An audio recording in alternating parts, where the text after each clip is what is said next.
Uhum. Puxa. Estamos aqui com o nosso amigo Gilmar. Corta pra mim, corta pra mim, corta pra mim. Estamos aqui com o nosso amigo Gilmar fazendo uma pintura de madeira na escola lá, fez na mão. Meu amigo Gilmar, amigo de festival, o que é que você tem pra dizer pra nós aqui? Eu estou um pouco ocupado, mas galera, aprenda aqui com o artista. Eu não sou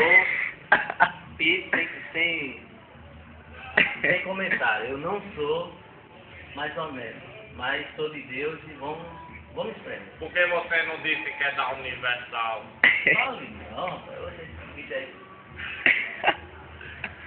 Eu não sou da Universal, não, sou de Deus. E Deus é da Universal, pronto, melhorou. Aí você vê a pessoa como é ingrata com sua igreja. A pessoa quando é ingrata com Agora tem dois duplos. Desde ingrato não, vai rapaz que sério. Mas se ele ver um negócio desse, eu trabalho na igreja também. Não, bexiga, ele vai entrar dentro do salão de Miguel pra ser PSP. Esse aqui eu tô gravando pra pegar em casa, pra poder lembrar.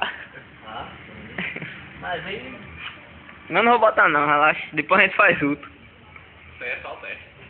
Não, eu vou gravar só uma parte, só pra poder ver o efeito. Eu quero fazer em casa. Tá certo. Eu estou ensinando aqui ao Miguel pra ver se ele ganha ponto com a mãe dele. Aí aqui, eu creio que vai ficar bonito. Se não ficar, eu vou aí corrigir. Dá um cascudo no seu menino. Qual é o nome dela? Vânia.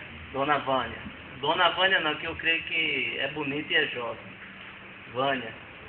Com todo respeito, né? Olha, dá. Se o namorado dela vê se lá. Eu não tenho medo de namorado, não. Ou é doido?